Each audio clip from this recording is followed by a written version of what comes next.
Who knows? Maybe it is just for this moment that you find yourself in a position of leadership. I'm Rabbi Liz Hirsch, and I'm your host.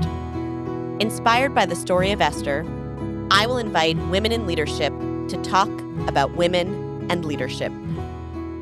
As CEO of Women of Reform Judaism, the women's affiliate of the largest Jewish denomination in North America, I am committed to sharing powerful stories of women who stand out in their fields, who have stepped up just for this moment. Each week, I interview women who are influencing the world around them. My guest today is Yifat Bitton.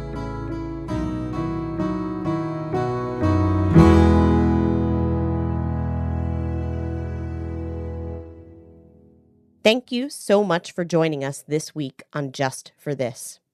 Before we begin, a quick note. The conversation you'll hear today was recorded prior to the current conflict in the Middle East. We continue to pray for safety and peace across the region. I was honored to be in conversation with Yifat Bitton, a legal scholar and social activist for equality in Israel. She serves as president of Achva Academic College of Education and is the co-founder and chair of Tmura, the Israeli Center for Equality, where she has spent more than 20 years litigating human rights cases pro bono. Bitton was twice shortlisted for Israel's Supreme Court, making history as the youngest woman and first woman of Mizrahi descent ever to appear on the list. More recently, Bitton led a team researching sex and gender-based violence committed by Hamas on October 7th. She presented her findings to the United Nations in January 2025, where they were received with validation.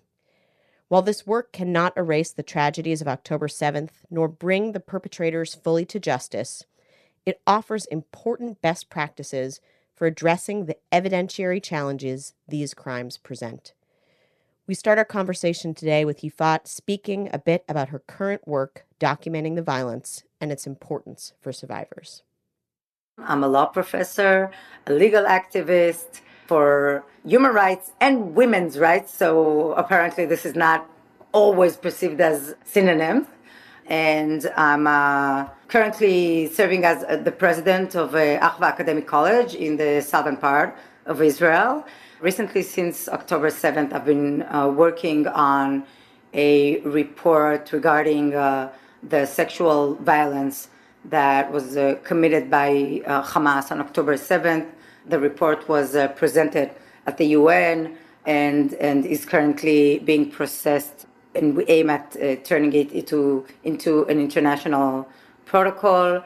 My work on the feminist front in Israel has been very diverse. It's been lasting for almost 25 years now, and I'm very proud of this work and the fact that it has proven to be sustainable both in the legal front and also now through higher education.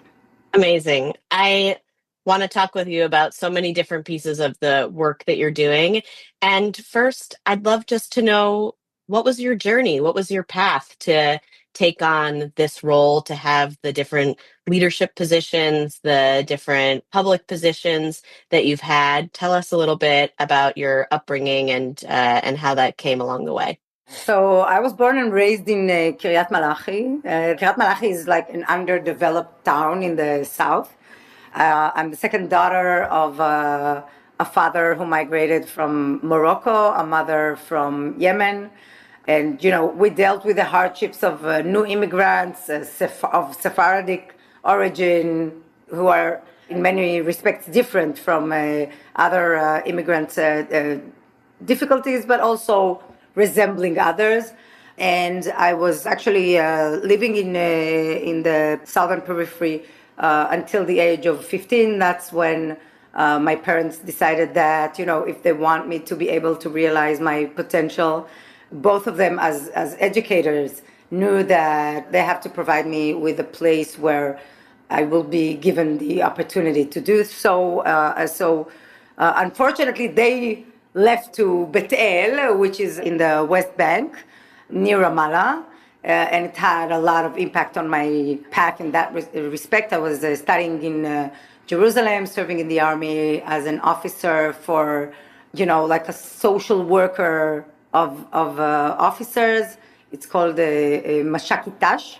And then later on, I started my studies at the Hebrew University, at the law faculty there. I did my bachelor degree, my second degree, and my doctorate there. I was lucky enough to serve as an intern at the Supreme Court after finishing my first degree, then making it here to Harvard as a postdoc.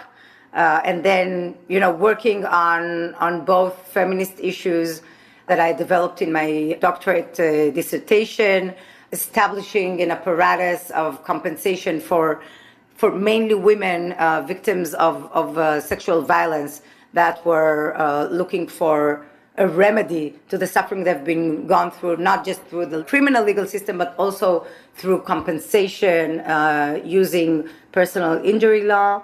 And also, at the same time, I was developing the recognition that Mizrahi Sephardic people and the group of people of Sephardic descent needed in order to fight the discrimination that they've been enduring as a woman and having a Sephardi descent myself. It made all the sense to me to work from, always from the mind and the intellect, but at the same time from my heart, from my stomach, and develop the legal tools that were required to protect these groups and to provide and bring upon more justice and equality to women in Israel and to Sephardic populations.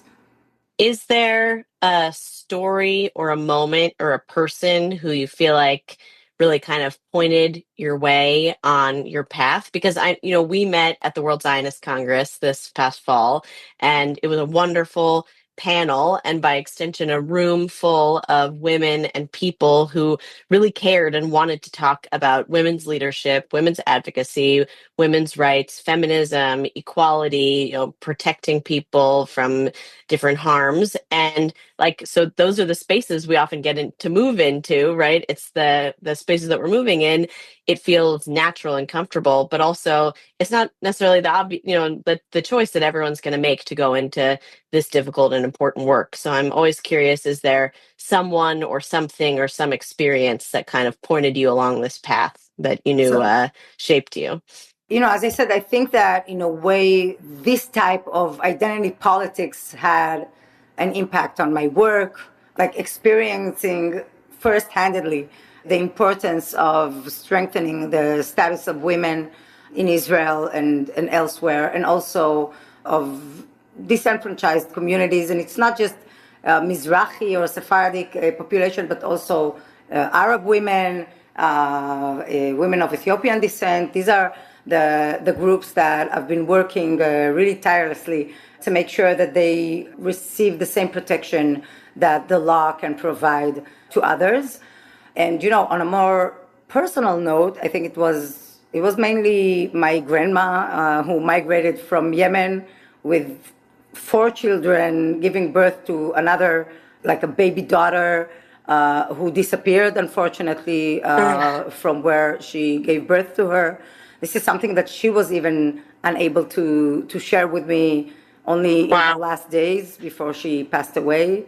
She raised me and raising her children, with a very clear devotion to realize or understand the importance of education, of being, of caring for others. And I used to go with her to clean. She used to work as a cleaning lady, and she cleaned schools in Kiryat Malachi where we lived. And I remember, going with her to clean these schools. And she said, for me, the schools are like Bet HaMikdash, Katan, because this is where we know that the future of the Jewish people is being maintained and enhanced. And she pushed me to acquire education, at the highest levels. So she was my main inspiration, but I also really got an amazing environment in my family by my parents to pursue legal studies and to look at it from a critical perspective, asking myself what could be my own contribution to using the legal system as a means to promote equality and bring tikkun olam to this world. Yes, amazing. I'm hearing so strongly the threads of education and equity in your story. And I would love to hear first about your educational leadership. Tell us about Achva. Many folks are maybe familiar with Hebrew University, where you studied, but some of our listeners around the world may not be familiar with Achva. So I'd love for you to share more about it. Absolutely. So Achva College is a college in the South. It's an academic college. We provide degrees, both grad and undergrad studies in fields ranging from psychology to education to communication disorders, science, computer science, and so on and so forth. It is the college is a very humble one in the sense that, as you said, people from outside of Israel, definitely the Jewry outside Israel, knows of the main, like the big universities that are settled mostly in main cities throughout Israel. And the college is part of a college systems that is comprised of 24 colleges that are set either in the periphery itself of Israel or in more disadvantaged neighborhoods in the main cities. So Achva, for example, Achva College is just across the road from Kiryat Malachi, and taking the academic path throughout my academic career was something that I dedicated mostly to developing these tools to promote justice in the legal system. And then at some stage, I was also shortlisted twice to the Supreme Court of Israel, being the youngest to be shortlisted and the first of Mizrahi descent. It was kind of a peak in my career that afterwards, I thought to myself that maybe in terms of the legal system, I've been working very hard to entrench the work that I've done, and I can move forward through the educational path to see how this work of providing equal opportunities to those living in the periphery of Israel can be provided with these opportunities. And these small colleges in the periphery were made especially for that. So the problem is that even though they're state-sponsored, they're still perceived, as very secondary to the prestigious universities. They're not being subsidized in numbers that, even get close to resembling the amount of money that is being invested in universities.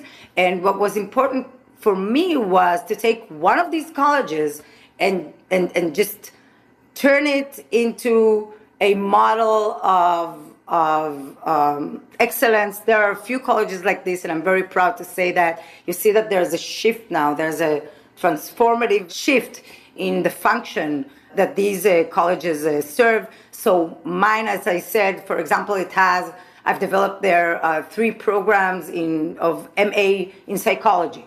And when you look at the dire need for psychologists in the South, even before October 7th, you would be amazed about how meager the options were for someone who wanted to go into therapy. The lines would be as long as a year and a half for a child. Think about a child, seeking either a psychological therapy or communication disorder therapy or stuff like this. If you don't take care of this child, if you halt it by a year and a half, this is it. It's going to be way too late to help this child. So I was looking at the needs nearby and building the programs and the curriculum according to these needs.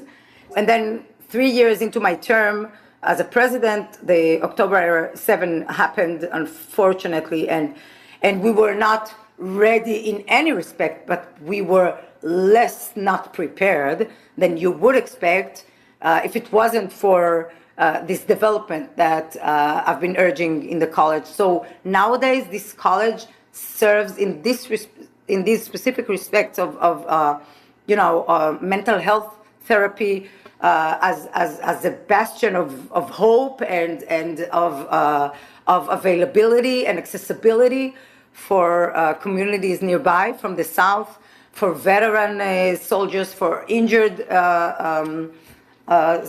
reservists that came back from the war, and for them, for their families that are being so strongly and badly impacted by what the father or the husband has been going through almost 2 years of fighting.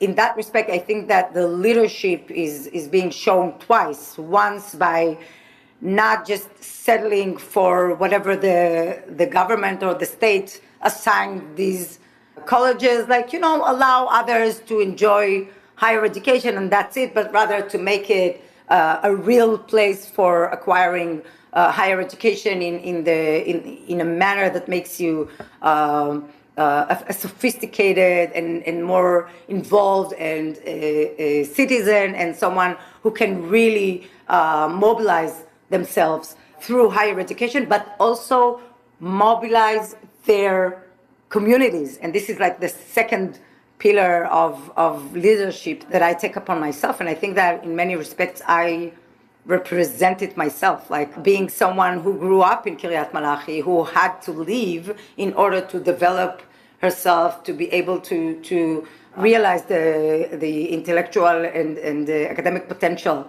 that I had, making it to Hebrew U, to the Supreme Court as an intern, to Harvard, to Yale later on, and then going back to Israel, and not just going back to a university and being a regular scholar, enjoying in many respects the very comfortable life of an academic, but rather establishing an NGO, working in the courts to make the change realistic, and then going back to Kiryat Malachi, to the college that is across the road from it, and bringing all these capabilities and skills that I acquired throughout my path to the children and the communities nearby, but also to the young adults that are pursuing academic degrees in there.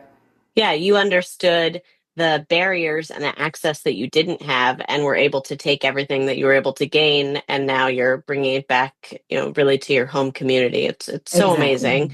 And I think really interesting for folks to hear a different slice, a different angle on the population, the folks who are being served by your college. And I think that you speak about the location, you're in the periphery, and thinking now to turn to speak about October 7th. It's crazy to me that it's 2026, right? And how we're both removed, but also still so close to really feeling the impacts, only just beginning to process everything that happened, from accountability to trauma to what does this mean for the future of Israel, and in so many ways the global Jewish community, of that turning point, that moment. I would love to hear more about the work that you did in sort of the immediate after effects, immediate days and moments of October 7th, knowing as few people really knew and acknowledged in that early point. My organization that I lead, Women of Reform Judaism, we were one of the earliest in North America to say sexual and gender-based violence is happening here, happened on October 7th. The hostages are at risk from this. This has been a tactic of war, because we were speaking with close contacts that we had and reading. And also we start from a place of, we believe women and we believe victims. So if people are saying that this happened to them, then we believe in them. And yet I know that work has been so challenging from a legal perspective, from a public perspective, and all the rest. So I'd just love to hear more about your work in that area.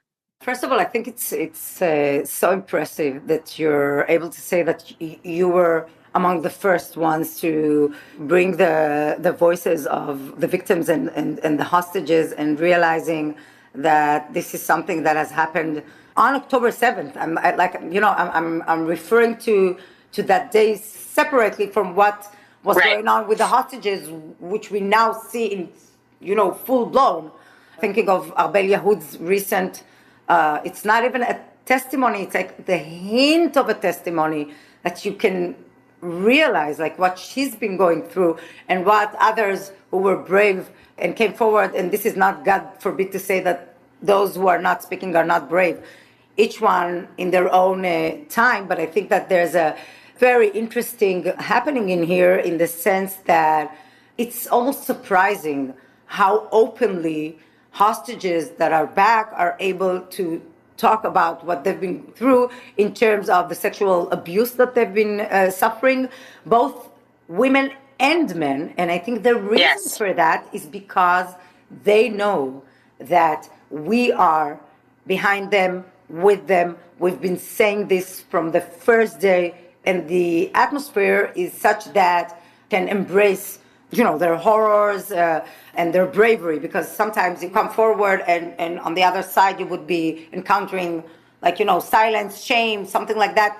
We made sure, and by we I mean us feminists, like you, like me, like the organizations that we work with, it was important for us to put it on the table from day one. And I think that this is part of what makes it possible for them to come forward so quickly, which is almost counter to what we know about trauma and how long it takes to tell these stories. And think of, for example, the Holocaust survivors. Think of the whole concept of the Holocaust, memories of the Holocaust within our Jewish culture and memories. We almost never encountered any talks about that, about the sexual abuse that Jewish women were subjected to during the Holocaust, which clearly happened, and we know that there has been so much of it, but there's almost no mentioning of it. So the fact that they're coming back from captivity and immediately thereafter sharing it is something very exceptional, and I think that this is part of what we were doing and making sure that they feel comfortable doing that. But on October 7th, first of all, unfortunately to many Israelis and Jews, and also to me personally, I lost a very close relative. One is my brother-in-law, the brother of my husband, who was like a brother to me. I'm so sorry. Yeah. Later on that day, we lost also another brother of my brother-in-law. Even though we were so immersed in the personal and national grief that we were enduring as a feminist, to me, it was very clear that when I watched the footage coming from the Otef and stories of first responders, that were seeking me because they knew that I'm an expert in the field of, I've been representing victims of sexual violence for 20 years. It was enough for me to see these footage, these pictures, to realize that, there has never been such a number of women encountered in a terror attack with men only, armed to their teeth, and with them being so vulnerable in this confrontation. The days that followed really made it very clear that this horrifying thought was actually a reality. And actually, it was, first of all, we had to make sure that the authorities in Israel realized that, because it was also hard for Israelis to believe that something like this could happen to us. Like, how is it even possible? And this is not something that we're used to. We're used to terror. We're not used to sexual assault being committed under a terrorist attack. But then the first step that we took was to take it to local authorities in Israel, making sure that they try and save whatever they can in terms of evidence, even weeks after that had happened. Yes. But then realizing that it's almost impossible, and I'll get back to this. On December 4th, I was addressing the UN and UN women more particularly in the UN, talking about how if you tolerate this, if you don't believe us, if you don't believe Jewish women, then your children, your daughters, your mothers, your sisters will be next. Because we all need to be prepared to this horrible, turn in the way terrorism is affecting us. And this is not something that we haven't seen before. Like, we know that Islamist terrorist attacks in countries in Africa and so on, and in the Middle East, they've been already been using these atrocities, sexual atrocities, as a tactic of war. So it was not surprising to see that there was like they were borrowing from them, but it was new to the Israeli-Palestinian conflict in that respect. And then when I came back from the UN, my thought was that the retrieving evidence at this stage is almost impossible. But what we have to do is to follow, try and see how that happened, and explore the means and the process by which the fragmentation of evidence and the massive loss of evidence has happened. And I gathered 3 more researchers with me, brave women. We all did it completely as an independent initiative. We were not financed by any means. We were just doing it out of our broken hearts. And we interviewed tens of first responders and realized that the chaos that Hamas was instilling while doing the attack was actually a means for them to, first of all, not just, execute or commit the crimes, but also to conceal the crimes. We have so many indications and hints that warranted the world's recognition of what has happened to us, standing beside us, condemning the usage of sexual violence as a tool of war, which is something that the world owes to all women everywhere, regardless of who they are. And to me, it has always been a universal feminist endeavor. Like, clearly, being a Jewish woman, an Israeli woman, being heartbroken about what happened to my sisters and to my people is one thing, but the motivation is eventually to maintain my work as part of the feminist universal community that I used to see myself belonging to.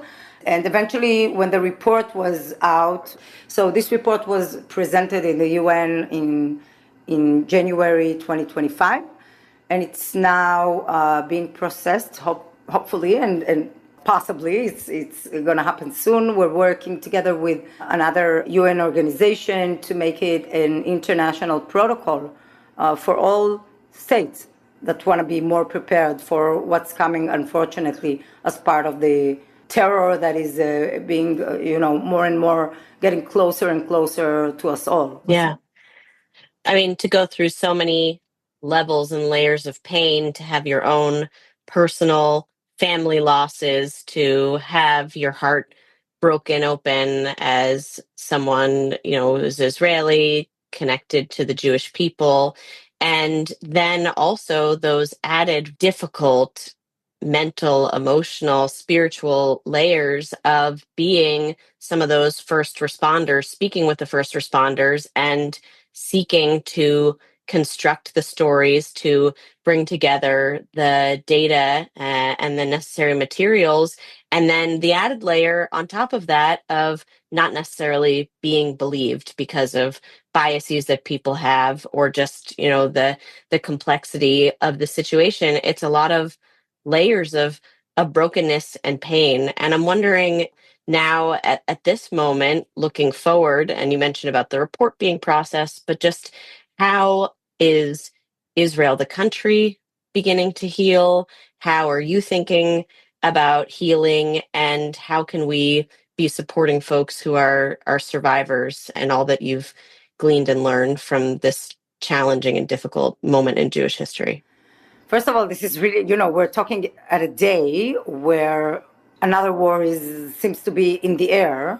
The nature of the trauma that has been going like this for over 2 years now is something that maybe, materialistic war is over, and hopefully it is also in the Iranian front, but for the meantime, maybe this one is over, but the war for recovery is just starting. You wouldn't speak of, like, I wish I could say we're in a healing process. Now we're at a stage of a growth, the PTSG, right? The growth after trauma, and so on and so forth. But this is a new war that we'll have to fight. And this is the war on resilience, on mental health, and the level to which the impact has been brewing is really so different from what we used to know up until now, and we know a lot about terrorism and how to live under a constant threat, and still this is something that we haven't encountered in the past. The level of injuries and the complexities that they created are very different from what we know. For example, okay, so one of the things that we've heard from an educational psychology manager in the South, he was approaching us at Achva College, seeking our help with the fact that they've been noticing the inappropriate sexual behavior in children in the South. So these are things that you wouldn't predict, you wouldn't, think that would happen, not with all of the experience that we've had thus far, but then this is the first time that we have something like this, and then something is just popping up from all of this. We have research showing that victims of previous sexual assaults, not way before October 7th, are experiencing horrible triggers, that women feel less safe in Israel than in the past. Now, these are the things, by the way, this is like the checklist for terrorist organizations. This is what they managed to instill in people. So we haven't seen anything like that, but at the same time, we know exactly where it's coming from. And what we need to do is to develop new ways to treat these new types of trauma. We need to develop new tools to address such a magnitude of people who are now in need, because the numbers are, it's outnumbering anything that you can imagine that is feasible for us to provide in terms of the treatments. So what we were doing, for example, so the first thing was to enlarge as much as possible the number of students that we can, for example, in Achva, I'm now going back to Achva College, we were enlarging the number of psychology students. So we now are able to provide around 70 psychologists to the South every year, which is amazing in terms of what was there before and how needed they are. We train the already licensed therapists in the communities nearby on the specific issues of October 7th and the war's traumas. We established like a research center nearby this, like as part of this ecosystem, to be able to monitor, to evaluate the new tools that we're trying to develop and apply. And we established a clinical center where we are able to provide therapy to the people of the South. Right now, we are the closest to the Gaza envelope in terms of being like, a place where you can have this combo, if I may, of academia, of therapy, of new tools, all of this together. And this is something, but it has to be said in that respect, that this is something that is not perceived as part of the role or the function of an academic institution. So an academic institution is there to provide the knowledge, the degrees, and to have research developing the field. But what we're talking about is something that is very realistic, something that is very much boots on the ground, that is developing with the reality, and that is providing services that are way more expansive than what we're used to. I mean, you're situated in such an amazing position, right, to an important position and unique position because you are able both to approach and address through more the legal perspective some of the root causes and the immediate human rights equity violations, but also hopefully to transform the system for the future for good.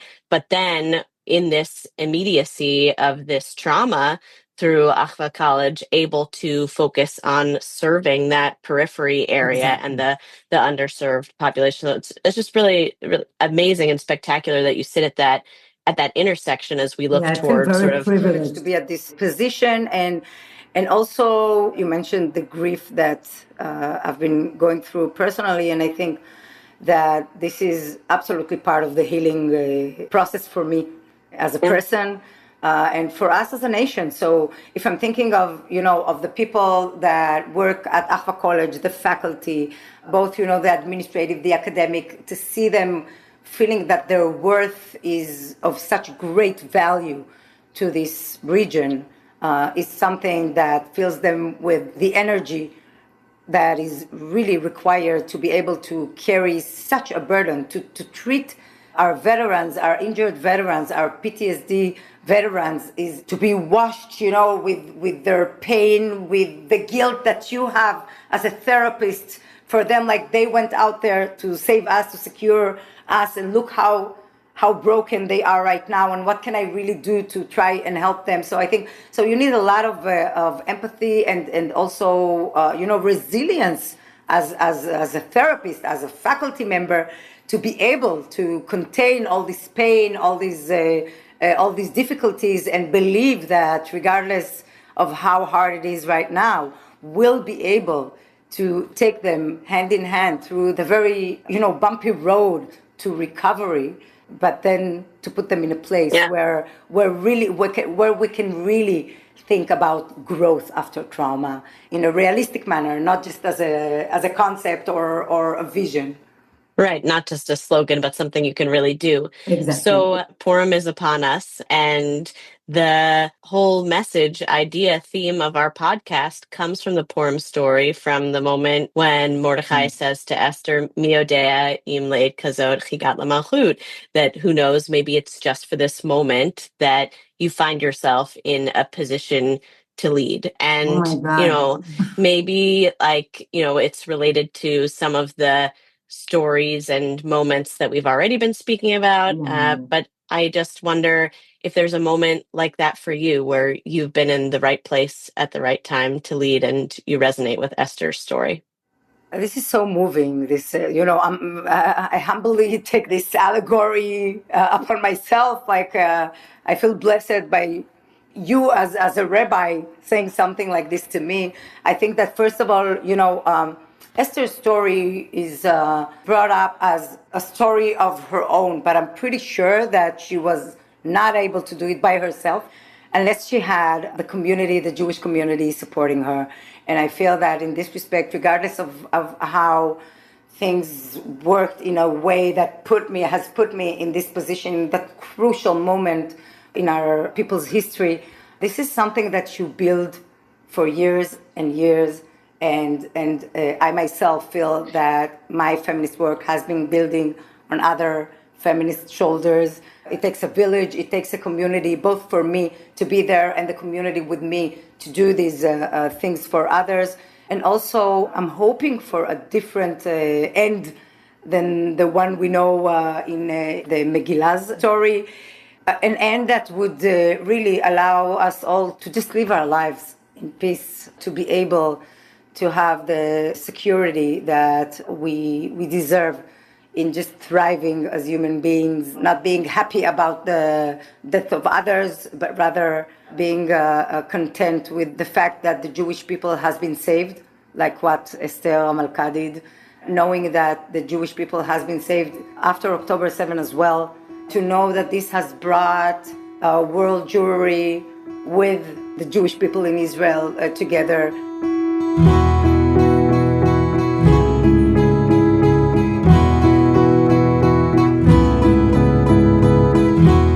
I'm your host, Rabbi Liz Hirsch, CEO of Women of Reform Judaism, and you've been listening to Just for This. Check us out on most social media platforms at Just For This Podcast. You can also follow Women of Reform Judaism at WRJ1913. Our show is produced by Shear and Shim LLC. Special thanks to Ali Rubin, Izzy Wellman, the whole WRJ team, Rabbi Neil Hirsch, Lior, and Micah. Jen King designed our logo, and Eric Shimalonis wrote our theme music. Thanks for listening. We'll have more Just For This moments next time.